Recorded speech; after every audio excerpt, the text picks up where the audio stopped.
Hey, that worked like a Welcome to charm. it. Did. Yeah.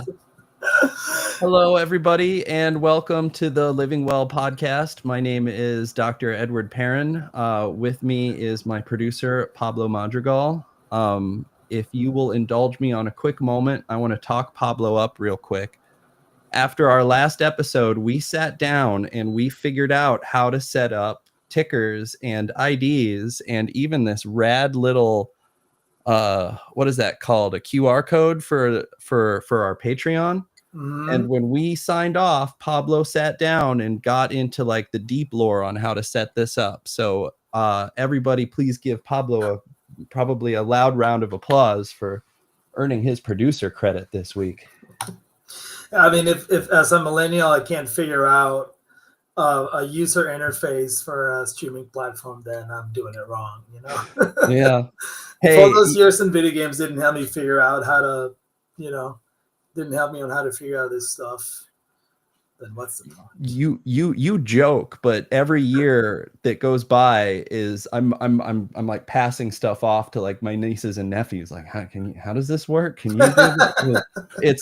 I'm not proud, but like every Oh, year that goes by, I'm getting closer to becoming my parents. oh my goodness. Well, yeah, no, I think this looks great, and thanks for the shout out, man. I appreciate it. Of course. Um, Yes. Well, welcome to the show. Welcome to the Living Well podcast with Dr. Perrin.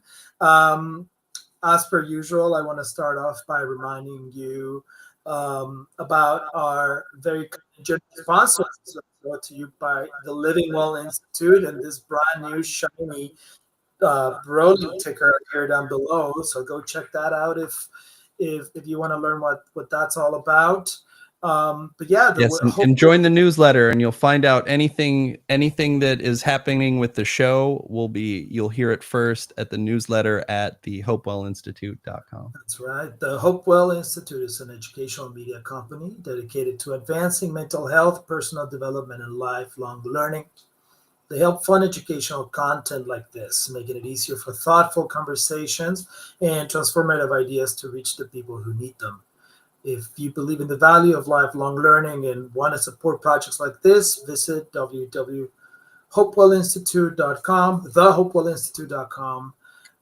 And speaking of which, Ed, we have a shiny new landing page. Should we show that? Oh yeah. Also to show off the cool broadcasting technology. Yeah. Well, let's see. Here goes. Here goes nothing. Yes, it works. That looks great. Yes. So right now, the Hopewell Institute is on a mission for a brick and mortar location, trying to get staff and people available to reach more people like you on education. But our end goal is also to advance access to psychotherapy. So please, if you believe in our mission, if you're just a fan of the show, please support the Hopewell Institute or click on our fancy QR code and directly support the show on our Patreon page. That's right. This looks rad. Yep. At the very least, sign up for the newsletter. As I said, anything about the show, anything about what we're doing, all sorts of cool stuff, you will hear about it first. Join the newsletter. Fantastic. Awesome. Thank you. Back to the show. Yeah. Back to the programming.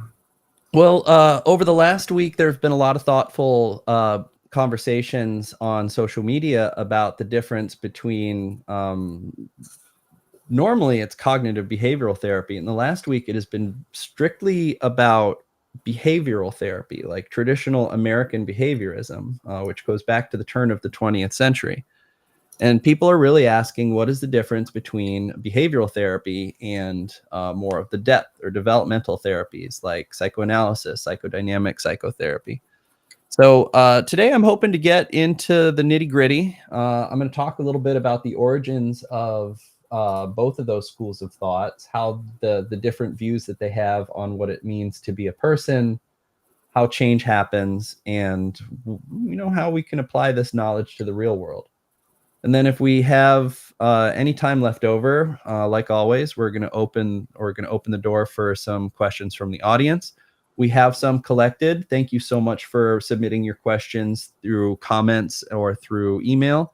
But you can also comment live here during the show on X, on Twitch, or on YouTube at Dr. Perrin, and we will try to read your questions live when it's relevant. That's right. I've been spelling out Dr. Perrin for the past few episodes, so now it's on your screen. Yes, that's right. You can know where to find us. Right on. Well, let's dive into it, man. Tell me about these two theories, and like why some people were drawn to using lab rats and the other one to studying dreams. What's up with that? Well, the turn of the 20th century was a pretty wild time. In Europe, there was really the emergence of psychoanalysis with Sigmund Freud, Carl Jung, and Alfred Adler. They were really looking at introspection to understand the mind and to understand behavior. Simultaneously, in the United States, other countries as well, but behaviorism was the primary focus of psychology and human development in the United States. People think it was psychoanalysis, but until CBT took over, but that's not true. Psychoanalysis did get a foothold in medical schools, so psychiatrists were getting some training in the unconscious. But if you were a psychologist or if you were a researcher in the United States in the 20th century, you were studying things like learning or just how behavior changes in general. The number one mover and shaker in that field, in my opinion, is B.F. Skinner. He's the one who came up with the concept of operational conditioning or operant conditioning. You reward the behavior that you want to see more of, you punish the behavior that you want to see less of, and all of the different variations in which you can do that. They didn't think introspection was a very important part of the process. There's a very interesting figure in psychological history named John Watson, not the Sherlock Holmes guy. Technically, it's John B. Watson, but John Watson, he was essentially one of the people who coined the term behaviorism, and he had hubris. He actually petitioned the United States government and he said, give me 100 babies and tell me how many of them you want to be doctors, lawyers, or engineers, and I will make them doctors, lawyers, and engineers. He did the little Albert experiment where he made a little boy afraid of a rabbit just to demonstrate that you can shape or train any behavior. Very unethical stuff. He ended up sleeping with one of his lab assistants, so he lost his license. He went to an emerging field called marketing on Madison Avenue in New York City, and he applied behaviorism to marketing and sales. Within 2 years, he was vice president of the entire marketing company. Anything that you see in commercials is likely influenced by American behaviorism. Buy one, get one free, John B. Watson. Sex sells, John B. Watson. He was the one who insisted that, marketing and commercials put buxom women or, have some blonde selling beer, right? Was this did this guy have anything to do with the Mad Men, or were they a result of him? He was a madman. John B. Watson, once the American Psychological Association stripped him of his title and license to practice psychology, he became one of the most successful madmen because introspection isn't important. We shape behavior with behaviorism. Like if you want people to buy your products, I can shape the public opinion to buy your products. That was behaviorism. The depth therapy cares more about introspection. Freud was analyzing dreams. Jung was looking at the parts of ourselves that we were avoiding or trying to look away from. Adler was really looking at how change could occur through this introspection. Radically different from what was going on in the United States. And did culture have anything to do with one's popularity over the other? Oh yeah. People tend to forget what was going on in Europe in the turn of the 20th century.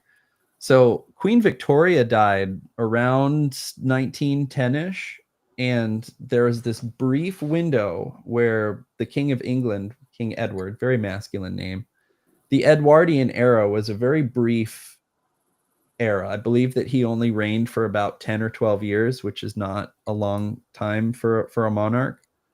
But he really pushed scientific advancement. He wanted another renaissance in Europe. Now, I know he was the King of England, but all of Queen Victoria's children and grandchildren were all related to each other, and they all ruled all of the countries in Europe. Before World War II, there were still kings, and they were all related. So his impact on Germany was this scientific renaissance. Sigmund Freud talked about emerging sexuality or even suppressed sexual desires in children. That would never have flown in the Victorian era. Queen Victoria was such a prude. There would be no research on sex and aggression. But in the Edwardian era, that was celebrated. So Freud was published. Freud's writings were put out. But you need to understand who else were writing in that era, like the existentialists. Like there was a lot of German philosophers that were nearly all of the German philosophers that we read about today were contemporaries of Sigmund Freud. So culturally in Europe, we were seeing this scientific and philosophical revolution. In the United States, they were trying to there was a focus on empiricism, like you have to be able to observe and measure it. They wanted to remove anything that was not like observable or measurable, and that includes subjectivity. Now that's very real. We all have different minds. We all have different preferences. We all have different experiences. So the depth therapy and the introspection that was really being championed in Europe was real. The United States just didn't care about any of it. They wanted to just change behavior. How do we get everybody to vote this way? How do we get everybody to start eating this way? How do we get everybody to start to get out of the rural environments and into the cities and into factories, right? They used psychology to just shape and inform public opinion and public behavior. So generally, America was more towards behaviorism, where Europe was more towards yes, depth therapy and understanding the human psyche. Absolutely. But we were focusing on things like learning theory and development. The United States Army actually was what developed the first IQ tests, because they were trying to figure out a system to identify the people who are the best candidates for officers. The Stanford Binet IQ test, which is perhaps one of the two most known IQ tests, that is a direct result of Army officer placement paradigms. But we developed IQ around that. And how do each of them view the human being, and like what was their approach to that? That is a good question.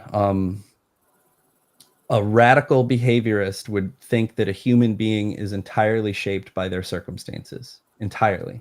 Like where you came from does not matter. Like you made the right decisions, or you behaved in a certain way. If you exercise and you eat right, you will be happy and you'll live forever. If you isolate yourself, and if you don't groom, you don't have hygiene, you're going to suffer, you're going to be depressed, and people aren't going to want to be your friends. That's behaviorism. The depth therapy is a lot more complex than that. The depth therapy says that you are also a product of all of your experiences, but what drives you, what actually motivates you to move forward, is not all a conscious awareness. Like it is moved by you are motivated by a lot of conflicting drives, and by understanding those drives, you can make more informed decisions. You can respond instead of react, versus a behaviorist where they'll just say, just train until you don't have that problem anymore. I don't know if I'm answering this question.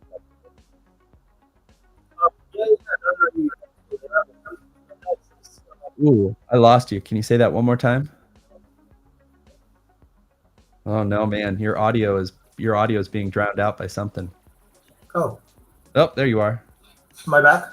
Yep, you're back. Okay, we're back. Yeah, say that one more time. Hell yeah. Can you hear me now?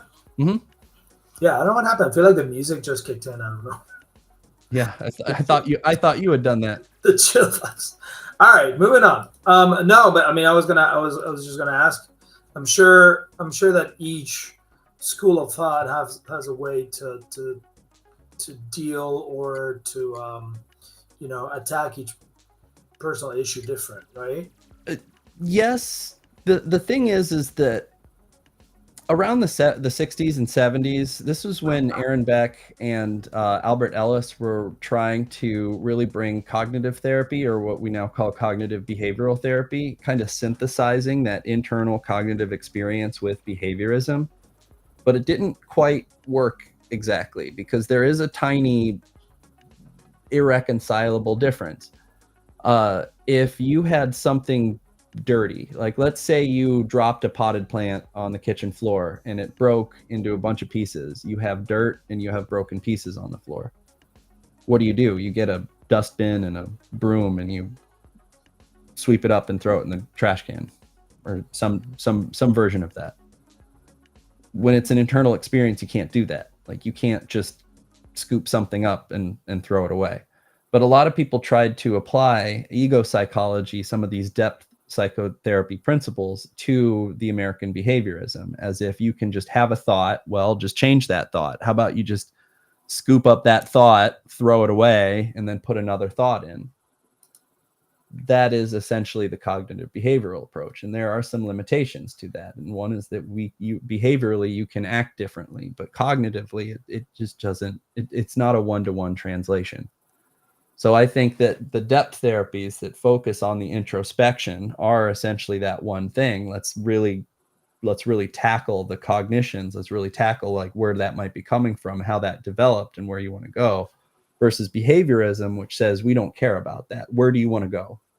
All right, do this until you go in that direction. The more you do it, the more likely you're going to be successful. I get it. I like it. This is like you're explaining that to me, and I'm like, you're the layman's guy. Like I'm like, hell yeah, that makes a ton of sense. So in that regard, do you think that one feels more optimistic about the potential of a particular person? Like, do you think because one seems to be more like you can just train yourself to do whatever, and the other one is like, no, we have to go deeper into your consciousness, into your psyche, so then the change can begin from inside. Whereas the other ones, you can just train yourself to do whatever you want, regardless if you truly understand or not. Right? Does that sound correct? So yes, I'm sure that would lead into different outlooks on the potential of the person to change. Yes, I'm wrestling with the word optimism though, because I would think that behaviorism is more optimistic, but I think that the depth therapy is more realistic. And because a behaviorist would say, sure, what do you want to change? Here's the path to change. Do this enough and you'll change. That is fairly optimistic. I believe if you do these changes, change will happen. But in my experience, and what most people who specialize in depth therapy may experience, is that most people don't have a single time limited problem. Like, oh, I'm sleeping 4 hours a night and I'm trying to sleep 8 hours a night. That would be a behaviorist dream. A behaviorist will be like, great, here's the plan to turn that 4 hours into 8 hours. A depth therapist will say, great, we can help you get on top of your sleep, but once you're sleeping every day and you're sleeping those 8 hours, you're going to realize that it doesn't solve some of your relational issues, or it doesn't change some of your historical traumas, and that some of your unconscious drives or your ego defenses are getting in the way of you living your best life in some of these other areas. So that's not necessarily optimistic, but it does believe that there is a benefit out of addressing those.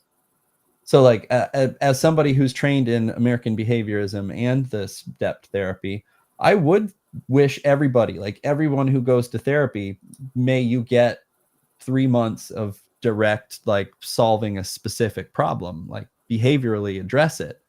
because maybe solving that problem makes the pain go away. Probably not, but it's usually enough for you to realize what else is going on, or what a deeper, more core issue might be, and then an episode of depth therapy would be recommended. So those both of them can live in the same space, and both of them can be viable uh, formats, I guess, to utilize for one particular patient. And I don't think that they're irreconcilable, but if a radical behaviorist would say that they are, and a radical, like a psychoanalyst, somebody who's just does open-ended, blank slate, like transference focused psychotherapy, that therapist is so non-directive. They're not even saying hello. The hour just starts and they're staring at my screen get blurry. They're just staring at the patient until the patient starts speaking. And the patient may speak for the whole hour, and then they'll say, "This is our hour. I'll see you next week." They are not being directive. They are not saying, "Over the next week, try this," or "I'd invite you to, practice this," et cetera, et cetera. Like, that is non-existent. Versus a radical behaviorist, they're just going through the steps. Do this, fix this, do this, fix this. And they'll say, "Oh, well, my wife left me last week." "Oh, that's not important. You need to be doing this. You need to be doing that." "Oh, this reminds me of my parent." "Oh, we don't go there. You need to do this. You need to do that. You need to do this." I think that both of those in their extremes can be useful, but they are missing a very important element.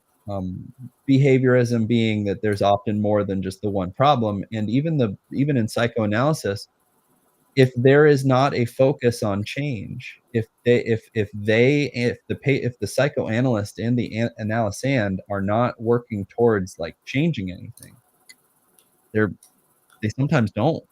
That's where you get kind of that almost Rogerian person-centered therapy, where you're just talking about the same thing every week forever without changing.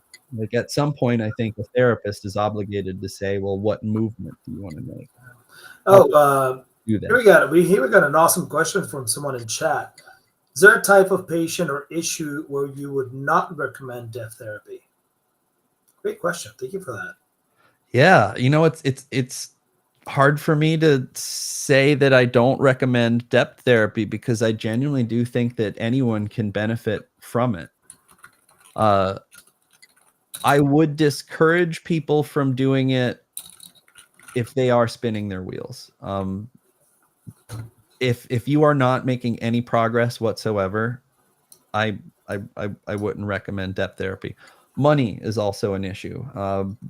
Insurance doesn't always cover therapies that are longer than 12 weeks. And to a depth therapist, they'll tell you that the first 3 months of knowing anybody is just a handshake. Like, the trust is barely developed. How are you going to get into the real nitty gritty, deep stuff? So if somebody does have an issue that, maybe isn't going to take years and years and years to address, and they don't have a lot of money, I might want to point them to a behaviorist or a cognitive behaviorist, because, just 12 weeks, knock out your problem. If it's insomnia, fix insomnia. If you're having social anxiety, just take a scalpel and cut out that social anxiety. Will it solve all your problems? No, but sometimes just that little bit is enough. So it's hard for me to say that I wouldn't recommend depth therapy to anybody. But if you need just like a quick solution, which I don't know if that's really a thing, but if you just want to attack like the one thing, you can just go ahead and do that. Well, it can be enough, and I guess that's where I'm coming from with my depth therapy. A lot of patients who want to pursue like an analytic or a psychodynamic open-ended therapy approach, it's usually because they've already done therapy once or twice.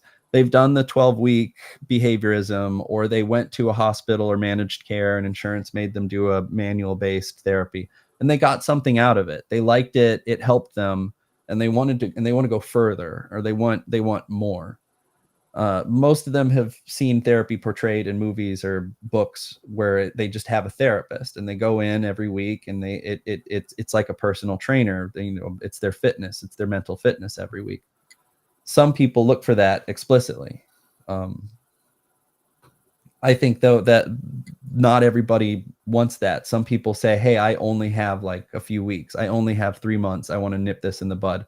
Will it solve everything? No. But can it make a difference? Absolutely. 12 weeks of anything can make a difference. So I mean, we've already kind of touched up a little bit on this, but do you have what is the main schools of thought when in regards to how change happens between one format and the other or platform?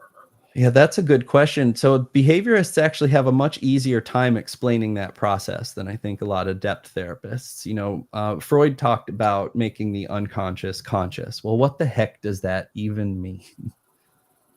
With insight-oriented psychotherapies or these depth therapies, it is often recognizing that some things are outside of our awareness, our motivations, our pains, our memories. And those are what's influencing our behavior.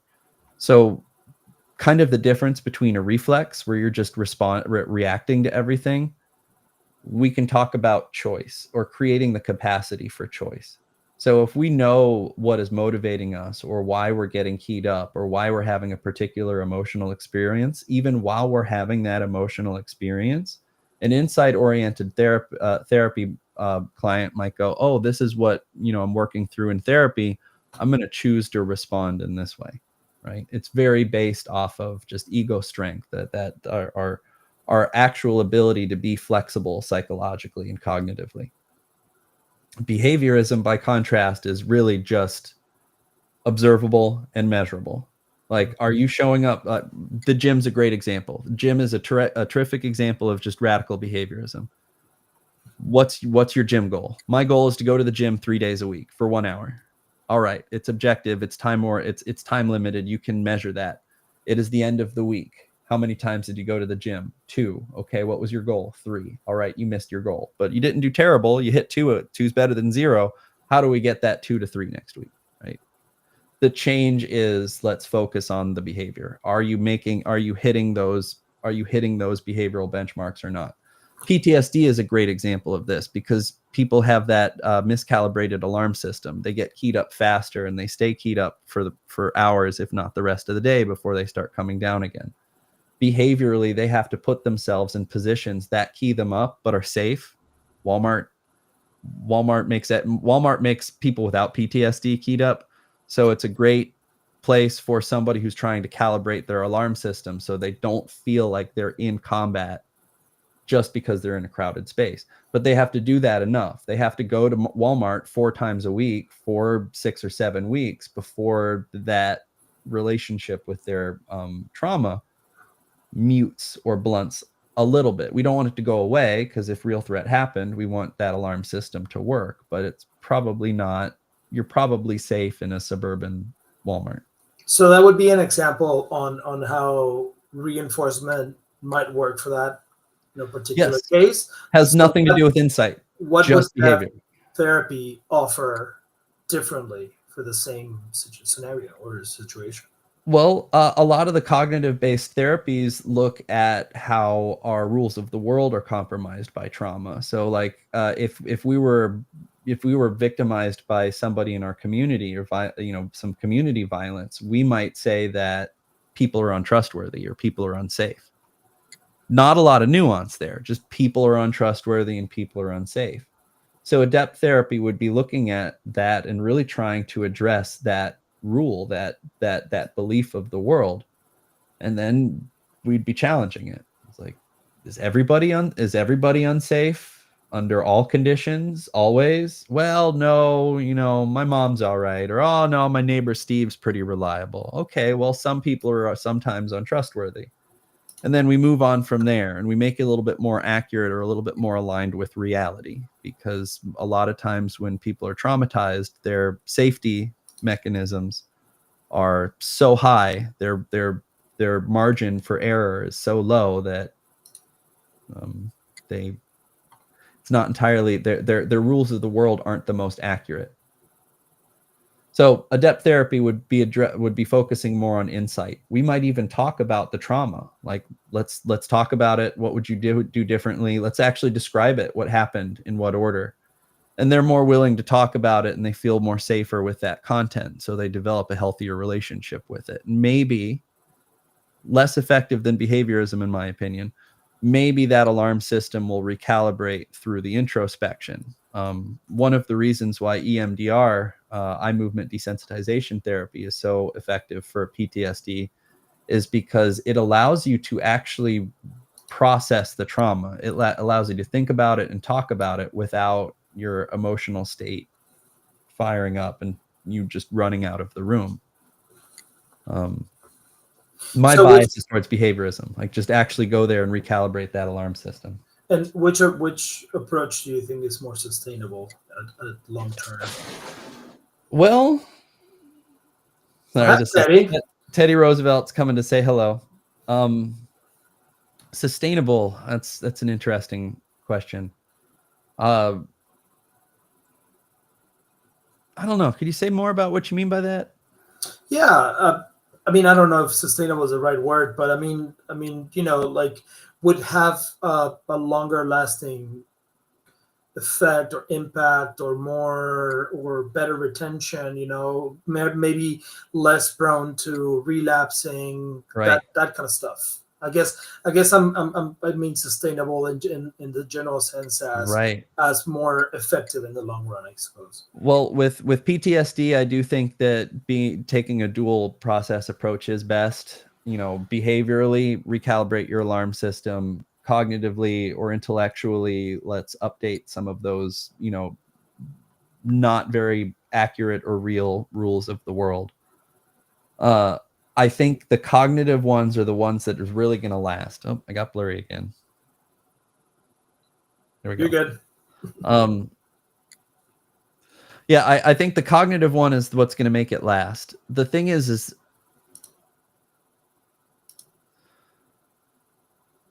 the behaviors you can backslide on. So like let's say you go to Walmart every single day and suddenly Walmart's fine. Great.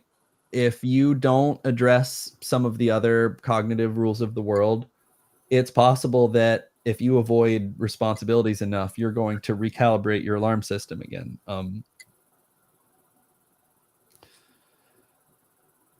If you ignore the behavioral element entirely, you just do the depth therapy, or you just do the insight-oriented therapy, you risk what I call the informed ill, which is why you're sick. Oh, now no wonder I have this trauma reaction. It's because I was traumatized. Well, your alarm system is still going off when you're in public places. You're still avoiding going to places like the bank, and you're maybe not socializing. You have to have that behavioral element. You actually have to be getting up and putting yourself in positions to change that alarm system, because it will go haywire. Mm-hmm. So I don't know. I don't think I can answer that question definitively. I find that the best approach is to do both. But if I were to do just one or the other, I would recommend the behavioral one, just because that the physical symptoms of PTSD get in the way of you updating the more cognitive ones. Like you're not going to be challenging yourself if your heart rate's over 100 beats per minute and you haven't even left your couch. Would you say just the right amount of behaviorism before we go into depth therapy? Just the right amount of it. Yeah. Oh, even if you do primarily depth therapy, it's still important that you have in your pocket just the right amount of behaviorism. That's the key, man. That's the key. Not too much, not too little. Just the right amount of it. So in terms of real world applications, and how does any of this translate outside of the therapy room? Where do we actually see, let's say, like behaviorism on our daily life? Oh gosh. Maybe even depth therapy. I mean, behaviorism, like just turn on the TV, right? Just yeah. Oh, let's talk about propaganda. Let's talk about propaganda from the moment you set foot in your elementary school for the first time to every time you turn on a television. And to even the messages that our administration likes to give us. Every time there's a conflict, every time, I can think of every military engagement since at least 1990. They don't like democracy. We need to protect democracy, save democracy.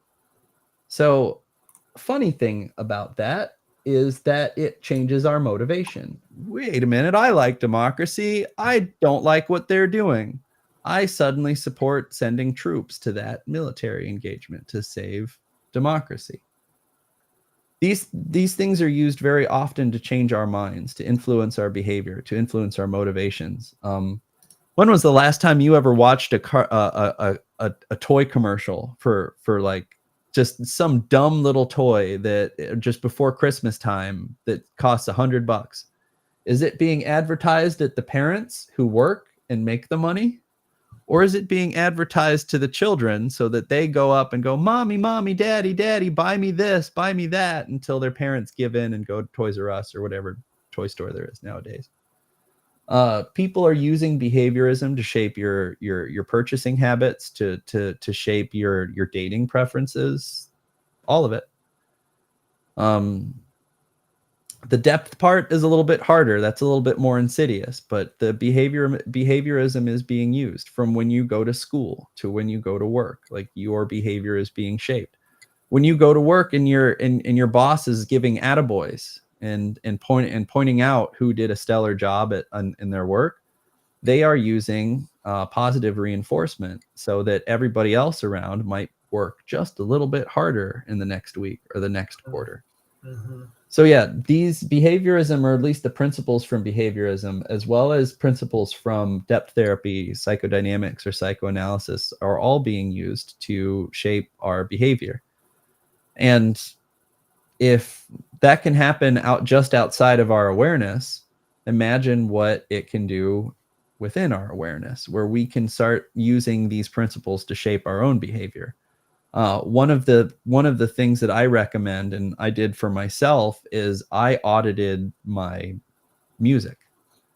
I wanted to make sure that the actual content of the music that I listened to was uplifting, positive, or about overcoming hardship in any particular way. I remember when you did that. Well, think about how many of our favorite songs, the crunchiest grooves, are crunchy grooves. They're about like heartbreak or hardship or giving up.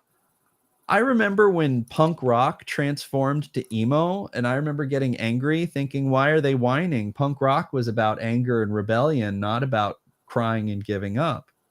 But yeah, once I actually changed the programming of what I was listening to, my emotional state changed.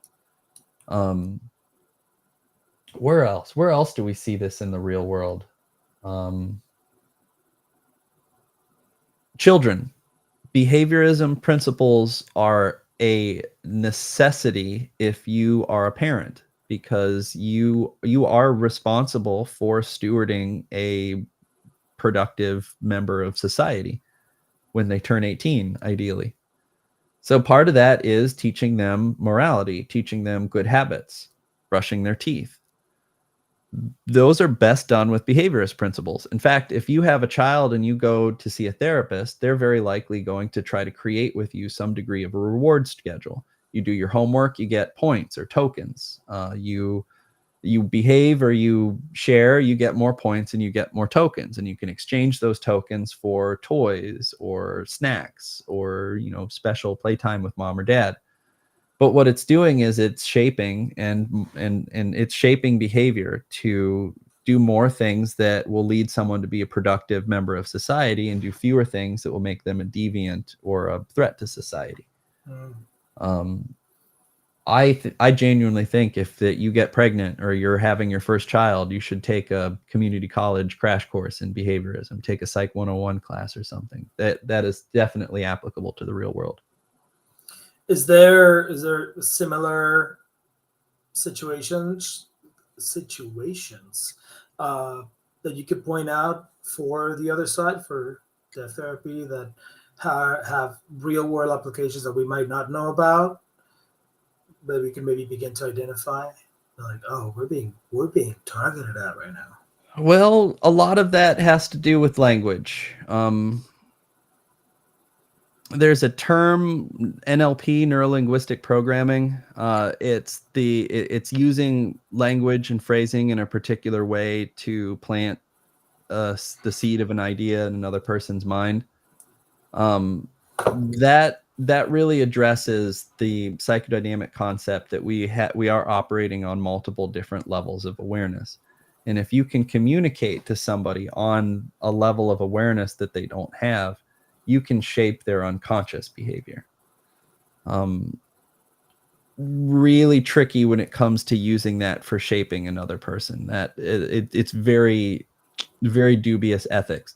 I mean, we can argue with that with behaviorism as well, because most people, they don't get informed consent for behaviorism. They get assent from their boss, or they get assent from a parent, not consent from an employee or consent from a child who then gets the behaviorism acted upon them. Let me get your opinion on well, I know your opinion, but how does this fit in what we're talking about? Are you up on the Roblox controversy and like the whole situation about calling out on groomers, like the rampant grooming? I know a little bit. I've heard a little bit about it. I think the CEO said, if you don't want your kids on it, don't let your kids on it, and that's his parental control. And basically, they're struggling to crack down on people, and there's basically, by all accounts, an epidemic on people grooming underage kids and underage people. And like, how does that fit in this? And like, what side of this would that fit on? And how can people identify that to maybe be able to counteract it, or to at least be able to recognize that it's happening? Well, I would think that predators will appeal to child motivations. I think one of the, it's hard to say funny because the content is messed up. It was parodied on South Park very well. The Chris Hansen, the How to Catch a Predator show that was popular about 10, 15 years ago. Oh, they just brought him in for that. Did you hear that? No. Oh, that's a whole thing. They bring him in for Roblox? Oh, man. Well, not Roblox themselves, but he's becoming involved because ostensibly Roblox is not doing enough to fight the issue. So Chris Hansen is like, all right, I'm going to look into this because this is some good stuff. Yeah.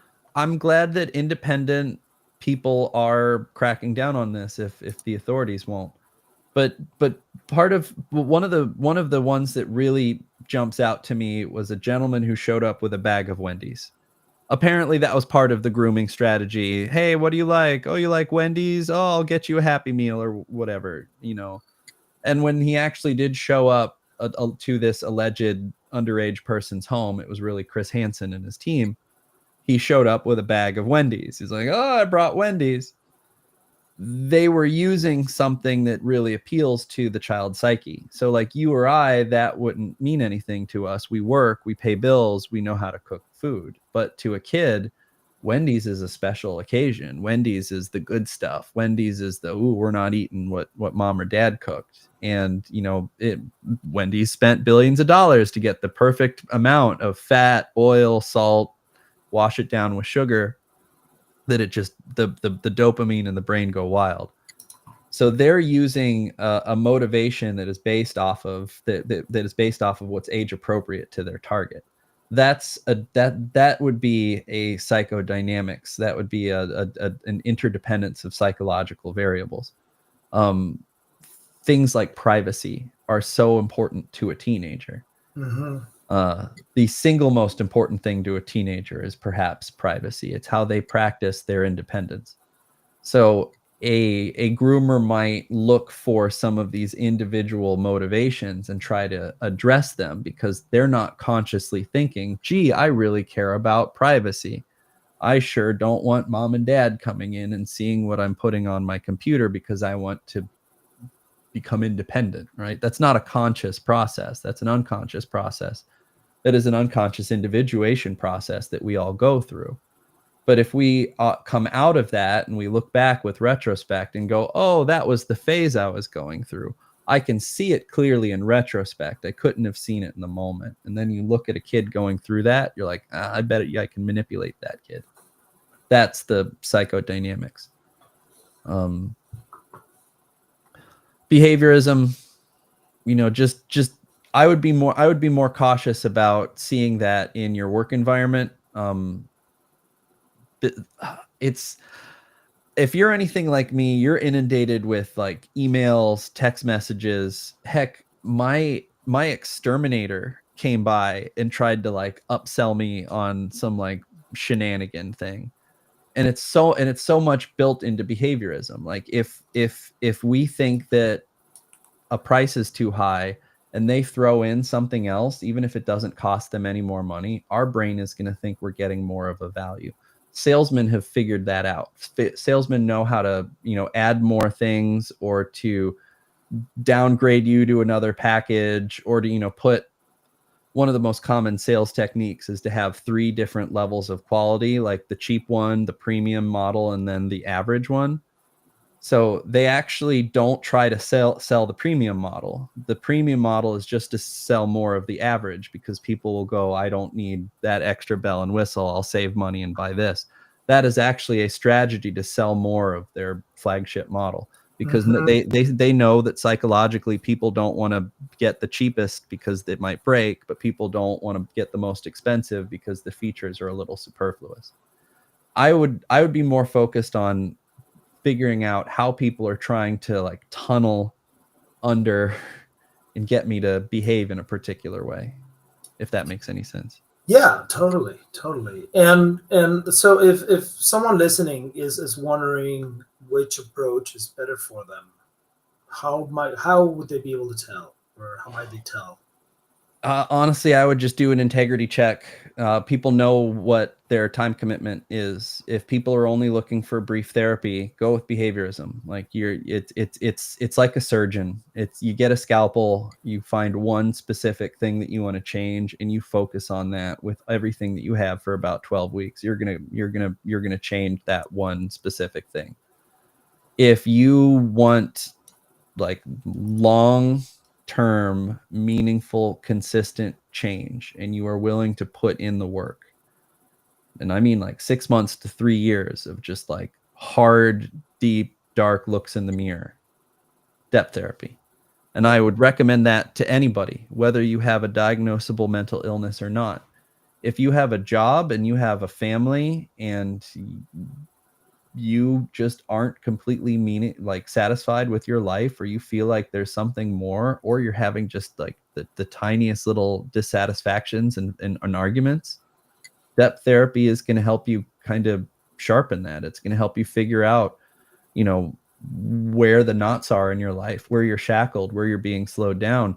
And people who are relatively well functioning, if they go into depth therapy, I see them start thriving. I mean, like, they're getting promotions at work, they're being noticed more, their spouses get into therapy because they are inspired by the growth and change that they see their husbands and wives doing. So what would you say are the strengths and the limits of let's say depth therapy versus behaviorism? And I'm sure each of them have their own argument, whether you can make for it. I think I've kind of touched upon them, but if you'd forgive me from being repetitive, I would say that the strength of behaviorism is efficient. Like, if you have a tumor, you can cut that tumor out. It is specific, it is focused, and it is potent. The thing is that most agencies, most institutions that use behaviorism or cognitive behavioral therapy, they have motivations. They're inspired by their institutions to get turnover. Very often they have very large wait lists. So when I worked in the VA, we had wait lists, 100 veterans long. So we would focus on the behaviorism or the cognitive behavioral approaches because we can take that scalpel, we can cut out the tumor, But then we have to tell them, even though we could go further, though we could do more, there are 100 other veterans who need therapy, and you have enough to where you can live without that cancer anymore. Can you let somebody else come in and take your hour so that we can take the scalpel and cut that out? And most veterans are like, I understand, please help them out. I want you to give another soldier my time. So the limitation is they could have gone further. They could have they could do more, but either based off of their own motivation or the systems and pressures that are put upon them, they can't. It's just cut the tumor out and hope it doesn't grow back. Depth therapy, by contrast, will get out every cancerous cell in the body. Maybe not quickly. Maybe there will be a lot of days in which you're sick and recovering. But over time, you're going to eliminate those cancers, and you're probably going to be replacing them with really healthy tissue, maybe even some pretty strong muscles. You're going to get tougher over time, but you don't entirely know what that's going to look like. Depth therapy changes a lot like steering a battleship. It takes a very long time, and you actually don't know when you're going to start moving off into that new trajectory. It's very hard to say. And even as a therapist, I really try to be open to, like, I'm curious where they're growing. I'm curious what changes they're seeing in their life. And they tell me. They'll say, oh, my wife is telling me, we're fighting less, or I got promoted again. Something must be working. And it's really funny where we start seeing those changes, because they often highlight what's important to the patient, because that's where they're focusing their attention. That's where their mind keeps coming back to on a week by week basis. And sometimes it'll take a few months for us to say, I wonder if this is what's really important to you. Oh my gosh, it is. And then they just go at it. So I don't know if I'm making any sense here, but yeah, no, of course. Yeah, I think so. I think the limitation to the depth therapy is its open-endedness. Mm-hmm. Some people question whether, like, what are there diminishing returns, or if it's going to be 6 more months before I have another explosive breakthrough, what's the value of me coming in for those 6 months? If you don't have a lot of money and insurance stopped paying for your therapy after 12 weeks, that's a very real consideration. Unfortunately, insurance does not like paying for these depth therapies, especially for years on end. If you have a very severe mental illness like schizoaffective disorder or borderline personality disorder, sure, insurance might cover you on an ongoing basis. But if you have a run-of-the-mill mood disorder, or you're just trying to grow and develop into a fully, like, well-developed person, insurance might say, pay for that yourself.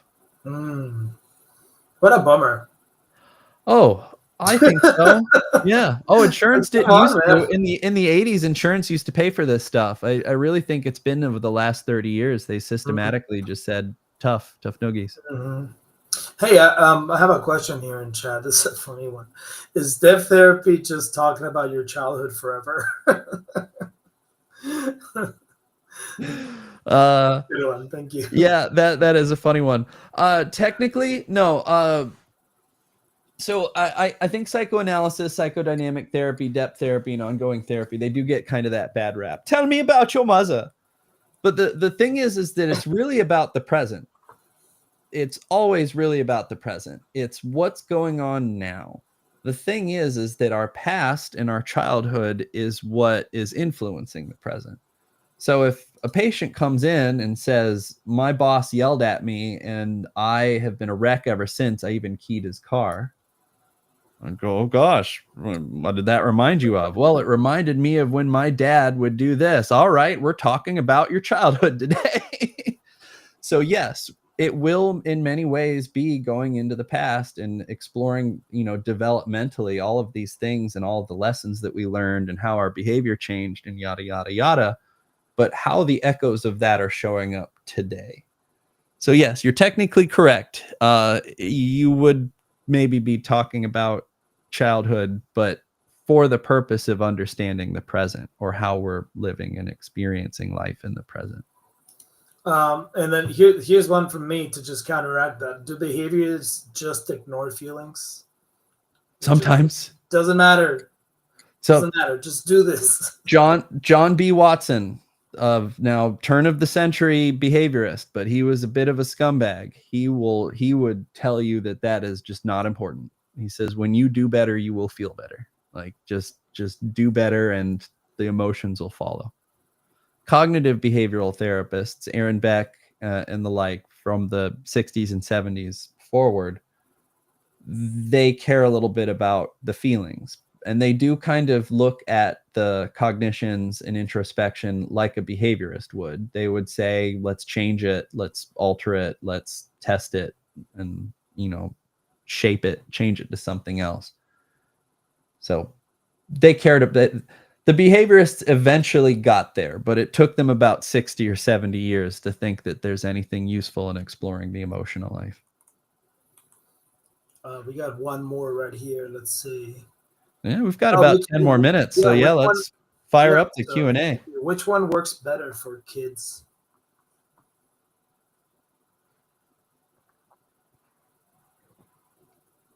So I would give the point to behaviorism just because it is much harder to find a dedicated child depth therapist.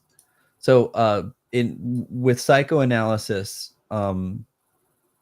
there is a subspecialty exclusively for children or child psychoanalysis. And what's different from a child psychoanalysis or a regular psychoanalysis or child therapy is that the therapy is in life as it's unfolding. So Freud talked about his psychosexual stages, and he broke down like when you're this old, you're dealing with this libidinal crisis. When you're this old, you're dealing with this libidinal crisis. When you're this old, you're dealing with this libidinal crisis. Erik Erikson, another developmental psychologist, he did psychosocial stages. When you're this old, this is what your big psychosocial conflict is. When you're this old, this is what your big psychosocial conflict is. Child analysts work through that as you're going through it. So like, let's say it's a child going through their phallic psychosexual stage. Psychoanalysis happens like we're going through it. Not let's look at it and let's see how arrests in that development are showing up today. It's let's unpack it while it's showing up in your life. And it is a remarkable specialty. And it is not directive. It is just helping a child become a person in its deepest, most profound way. If you could get your hands on a child psychoanalyst who is available and affordable, take it. Jump at that heartbeat, move heaven and earth to make those appointments. Unfortunately, they are rare. It is so hard to find one, and it is increasingly harder to find one who's under 70 years old. They're all retiring. You are more likely to find a behaviorist, and I don't want to say that they're not as good, but the approach is different. The approach is going to be like, this is how you do more of your homework. This is how you develop morality. This is how you fight less in school. The one that you know that I went to a therapist when I was a kid that totally almost miraculously cured me of my ADHD. But I've lived with you. Questionable. Was that a behaviorist? Yes. What I think is really remarkable about the story of the behaviorist that you went to is that she put time. He was a guy. He put time into it. Behaviorism takes a lot of time. Like, you are modeling and shaping and reinforcing behavior. Like, that takes what we call multiple exemplars. Like, we have to do it over and over and over and over and over and over again. That takes time. Time costs money. It's a lot easier to just give them Adderall and, take some Ritalin and, shut up, kid. Behaviorism takes a lot more time, and a good behaviorist will also sit down with the parents to say, like, this is how you can continue these practices at home, and really encourage the parent to sit down and put time into modeling, shaping, and reinforcing this behavior. So I do think it's great, but you need to, parents, if you're considering this, you need to recognize that it is not a quick fix. In fact, it is perhaps you're responsible for this for the rest of the time that child is under your roof. Like behavior change, like lifestyle change. Sorry to get very cryptic here, but like, no, behavior change takes effort. It is not fast, cheap, and easy. Yeah, I mean, from a personal experience, I still remember that quite fondly. And I was, what, 7? Must have left an impression. Yeah, I remember all the trips to the ice cream shop across the street whenever I got everything right. See, that was a reinforcement. That was a look at you for putting in the effort, for actually going in and doing the behavioral interventions. It was a glass table with a card flip game, a card sort game, right? To develop delayed gratification and yeah, that was one of the main activities. At least the one that I remember the most is the memory game. Yeah, remember, you like pick one and you have to find the pair, and he would lay him on a glass table that it would be very easy for me that to you would cheat. Look underneath and cheat and find the answer. And if I went through a whole game of it without cheating, then he would take me for ice cream. Yeah, no, that is a classic behavioral intervention. So when I worked with children with ADHD, age appropriate. So let's say, a boy 10 years old, 11 years old, I would bring a Nintendo 64 in, and I would play Mario Kart 64. So those who might not be familiar with Mario Kart 64, it has 3 levels of difficulty, and the difficulty is based off of what they call rubber band. So like a weak rubber band is, if you're in last place, you drive the fastest, and if you're in first place, you drive the slowest. So last place is always getting in first, and whoever's in last are always people are trading first place every 5 minutes. The hardest difficulty, the rubber band is light, so it's focused a little bit more on skill. So I would put it on the strongest rubber band possible, and I would have these kids with ADHD who are impulsive. They don't like delayed gratification. They have the distress tolerance. They get very upset very easily. I would have them be in first place, and I'd have a stopwatch, and I'd say controller down, and I would have the stopwatch be for like 30 seconds, and that kid will be like twisting and just you're seeing all of the cars pass and get in first place. And then I'll say, all right, controller up, and he'd pick it up and he'd get back into first place. So there's no consequence. He still gets to feel the thrill of victory, but I'm training that distress tolerance, that delayed gratification, that just tolerating the frustration in general. And that is in many ways what that behaviorist was doing for you. And then when you succeeded, you would be rewarded with a treat. This kid would be rewarded with that first place trophy, even though they did a behavioral intervention. No, I love it. It's endless creativity. It's a spontaneity and creativity test. If you're a behaviorist, yeah, you could have a lot of fun developing behavioral interventions for kids and teens. Because, I mean, now that you made it sound like this, but it does sound like it could be insidious, and it could be used for evil. Oh, it is. It sounds like it's, maybe not quite the right solution if you want deep, meaningful change, but behaviorism can actually be quite effective, given the right circumstances, and used for good, and used, for the purpose of really truly helping someone overcoming something. And I think this behavioral therapist that I went to when I was a kid was definitely just like that super precise scalpel. We're curing this kid from his impulsivity and hyperactive disorder and attention and cheating at card games. Well, you're really addressing something that the field is wrestling with, which is what we call ABA, applied behavioral analysis. ABA is used with children with autism, often children with profound autism, like not like nonverbal or very minimally verbal. And this is where I think it is the biggest example of why behaviorism isn't really focused on consent so much as it is assent. The parents come in. The parents say, I have this child, they have this profound, developmental disability, help them be closest to a normal kid as possible. An ABA therapist will say, I got you. And it is just radical, like micro adjustments. Like every single behavior is corrected. No, we do it this way. No, we do it this way. No, we do it this way. No, we do it this way. When I was training in it, I had a kid pee on me, and you're not allowed to get upset or punish them. You have to give a neutral response. So you say, oh no, my lap is not for potty. The toilet is for potty. And you would pick up the kid and you'd bring him to the toilet. Like it is just ABA, and you just do it over and over and over and over again, and it changes their behavior. Now, some of these kids grow up and they become a little bit more verbal, or verbal enough to where they tell us, therapists, caretakers, and the general public, how effed up ABA was for them. Like it was just abusive, and with just a lot of just correction and gaslighting and impressing power upon them, to where these children are essentially brainwashed to behave as neurotypical as possible.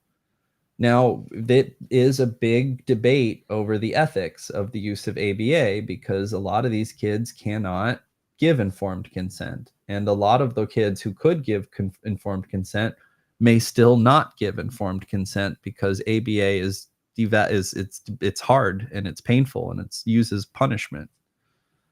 The thing is that it does work. It's very effective. In fact, I've used ABA in emergency room settings very effectively, because some people, they want to go into the emergency room. They get people take care of them. They get 3 hot meals and a nice bed.